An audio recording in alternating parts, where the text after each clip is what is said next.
Hello दोस्तों।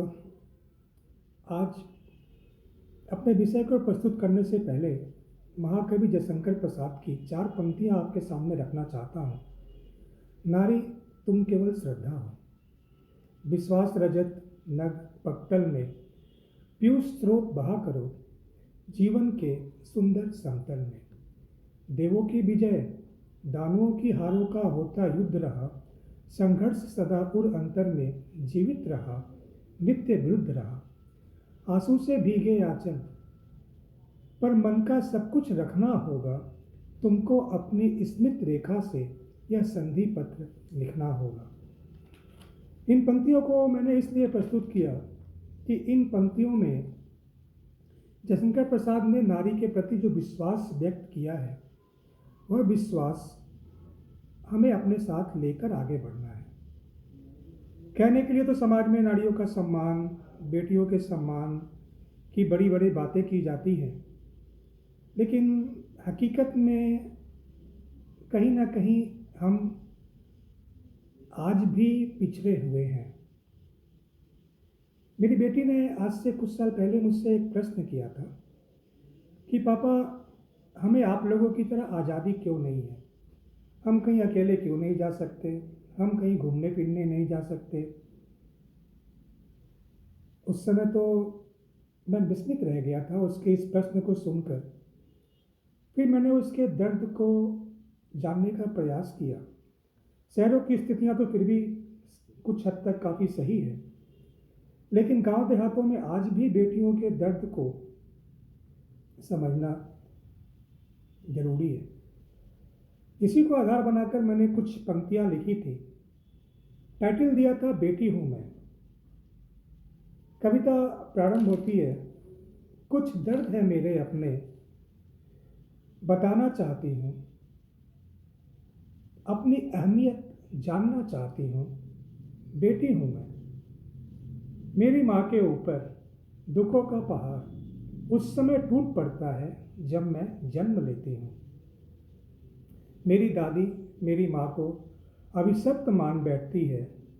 मेरे जन्म के साथ मेरे पिता का चेहरा उतर जाता है।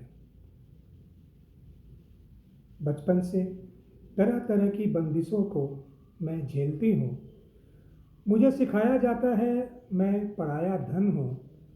मेरे अरमानों को दबाया जाता है, मेरे सपनों को कुचला जाता है।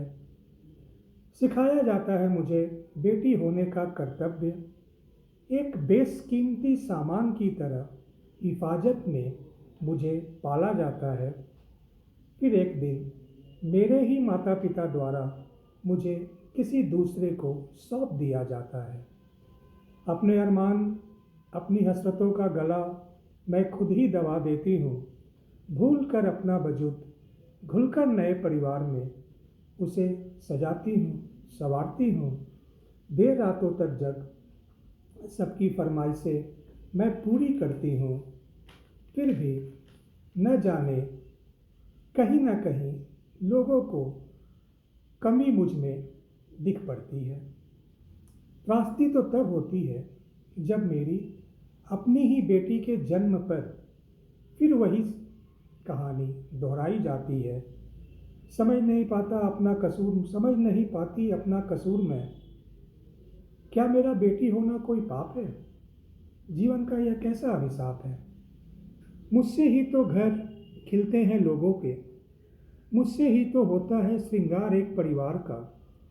फिर मुझे ही हर बार बेटी होने की कीमत क्यों चुकानी पड़ती है? साधारण सी कविता है, लेकिन कविता के शब्दों पर गौर कीजिएगा तो आपको समझ आएगा कि बेटी किस तरह अपने दर्द को लोगों को बताना चाहती है। हमारा फर्ज बनता है हम जीवन में बेटियों के साथ कोई भेदभाव न करें, उन्हें उनके सपनों को पूरा करने दें। तभी तो जाकर के हम सभ्य समाज के नागरिक कहलाएंगे। आशा करता हूँ आप मेरी बात को समझेंगे और मेरी बात से सहमत होकर अपनी बेटियों को सम्मान देंगे, उन्हें पढ़ाएंगे, लिखाएंगे, समाज में उन्हें इस लायक बनाएंगे कि उनके किसी भी सपने को हम पूरा करने में असमर्थ न रहें। यह हमारा फ़र्ज़ है। मिलते हैं। धन्यवाद। Thank you.